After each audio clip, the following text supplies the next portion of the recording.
Alrighty, this is Laura with Following the Paper Trail, and this is the fourth section of the Binding Basics and Beyond section overview. There will be individual videos for many of the bindings that are in this section. If you're not familiar, if you haven't watched the video of the Binding Basics and Beyond source book overview, I do recommend you go ahead and watch that, as it kind of gives you an overview of what all is in this source book. This is just about the stacked binding sections. So I'm going to set the book off to the side, and we're going to talk about these individual types of bindings, and I will also show you some examples of them. The first one is Stack the Deck. This is probably one of my more famous bindings that I have used, and what a Stack the Deck is basically little channels, each one with a little bit wider section. As I talked about in the accordion bindings, when I was originally using the accordion binding back in 2009, I had spent like 3 days trying to decide the distance that I liked between the fins, which allowed some space between the pages. And I went with 1/4 inch because the math was easier. 1/2 inch just made it too wide for my taste on the spines, and 3/8 was a math that was challenging. As I have said in the past, scrapbookers tend to be allergic to math. So I wanted to make the math as easy as possible. So that's why I went with 1/4 inch. And since a lot of people seem to use 1/4 inch, I think it's because it's a little bit easier to do. The one drawback that I have found with Stack the Deck is it does force you into an even number of pages versus an odd number. But it is a classic. And I would say where it really started from, like any bindings that are out there, whether they're mine or others, they all have roots back in history. Signatures have been used for hundreds and hundreds and hundreds and hundreds of years in bookbinding. Signatures are attached together. They're either sewn together, they're glued together, multiple ways that they have been used. But if you take, and this is just some scrap paper. So let's say I have only 2. I want to have 3, but we're going to go with 2. If you take and think about what a signature is and what a Stack the Deck binding is, it's basically just a derivative of this. When I started doing this, I didn't realize that, but in doing my research about bindings, I realized essentially it was the same sort of thing where I've got 3 pages attached together, they fold. Well, what if this one has the narrowest fold and the next one has a little bit wider fold and the next one has a wider fold still? You're going to come up with exactly what Stack the Deck binding essentially is. It's just a spread out signature that creates a spine. So any binding that's out there, I didn't invent this. I don't think anybody's invented any bindings that we use in scrapbooking today. They all have roots back in history. This history on this one, this was, I introduced this on the 1st of December 2011 as one of my 12 projects of Christmas, which has been a dismal failure ever since, because I start and can get 2 done and then life gets crazy and I never seem to get them, all 12 of them in. But anyway, with this one, it used little envelopes, and this created an explosion. It was after I did this album. I'm not trying to lay claim to anything, but after I did this album, everybody started doing spined albums. Up until that point, they were kind of hit or miss. But after this one was introduced and everybody went crazy for it, spined albums and different kinds of bindings for spined albums became mega, mega popular. I started this one out with envelopes. In my early days, I was known for doing a lot of envelope type of albums. And I would cut off the bottom of the envelope and it could slip over what I call the fins.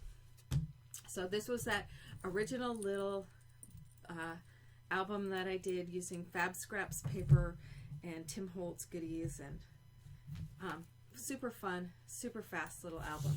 Loved it to death.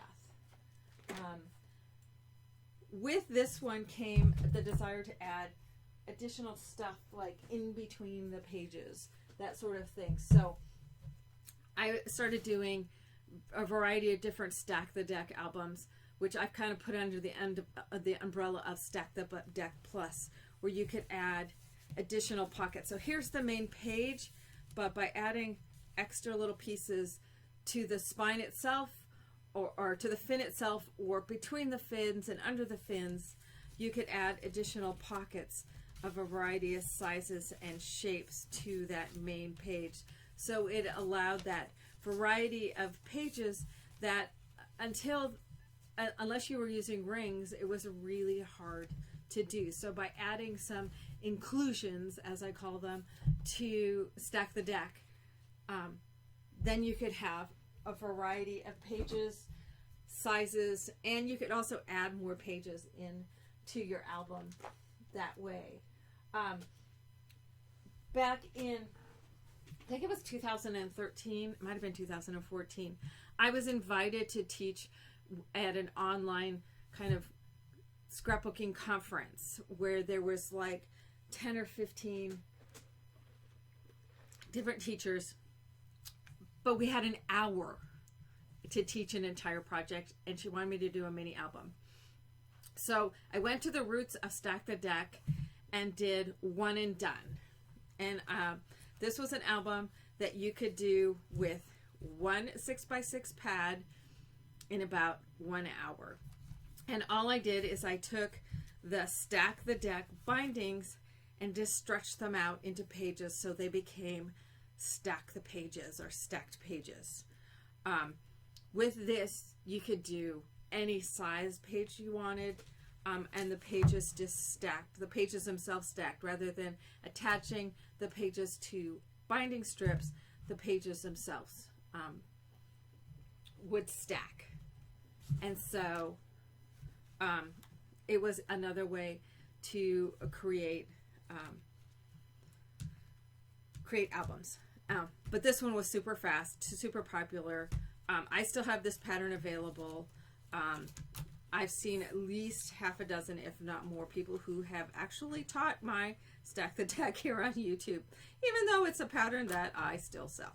But in fact, I sold one this morning. So One and Done was the name of this album. It's small, and you could tweak the sizes to any other kind of variety of sizes that you want. Let me grab one other album that's the same sort of thing with stacked pages. And this is my original photofolio from, I think this one was also 2014. It might have been 2015. And with this one, it was also a stacked pages. If you go to the center, there's a stack section, and these two pages came, and their little channel in the middle stacked on top of each other, and each subsequent one stacked underneath. So the leaves met in the middle, but it was still essentially harkened back to stacking those pages. So Stack the Deck could be simple for a 1 hour album, or a much more complicated one with the original photofolio album with the stacked pages in it. So let's see, what is the next one I have in there? Fabric Stack the Deck. This is a more recent edition. There is a separate video for this one as well, where to take the different fins and create them out of the fabric. Because I still love Stack the Deck, but I really liked using the fabric for the durability and the fact that it doesn't crack.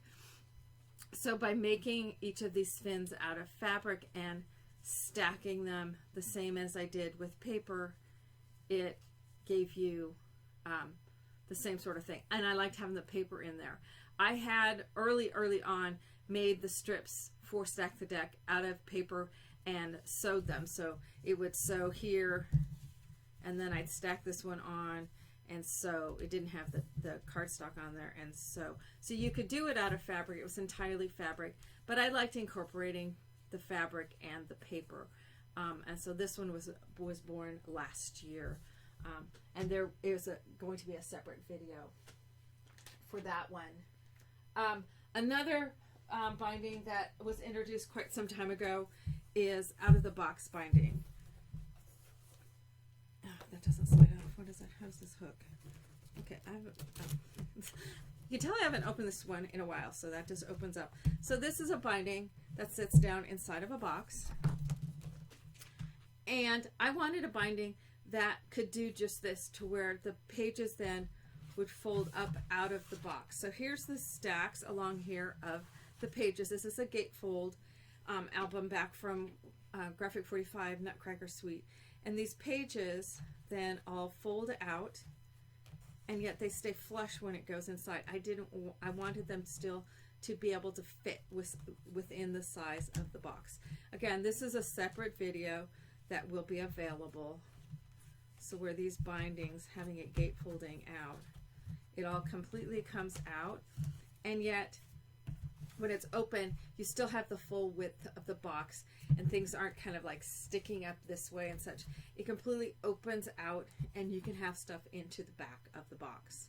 So then this would all close up, being that it's gatefolded. We alternate sides, but you can see how it's related to Stack the Deck because it has that channel in there, and those then close up. And it's flush. It's flush open and it's flush close. And then these flaps just go in, so then I can close the album up with my little Velcro dot. So out of the box binding. And again, there'll be a separate video showing you just how to do that. And all the dimensions and stuff are in the book. Over on Snap Guide, and I'll have a link to this, it shows doing a Stack the Deck. Unfortunately, I don't have this one. A Stack the Deck to where you're going to split the fins up into sections to make a cascading album, much the way I showed you with the accordion binding. You could do that as well. The stacked binding or cascading pages album, I have a sample of that one here as well. This is from earlier this year, so of course it's not completed yet. With this one, it allows separate pieces of a binding. There's a section here, it's hard to see in the black. There's a section here and a section here, but it allows these pages that cascade. So I'll have 3 on this side and 3 on this with a gate folding. So again, this will also be a separate video showing those cascading pages in the stacked bindings sections. So that's just a super fast overview of cascading pages, Stack the Deck with cascading pockets, out of the box, fabric, fins, Stack the Deck, stacked pages, Stack the Deck plus inclusions, and then my classic Stack the Deck. So stack binding section. Thanks a bunch.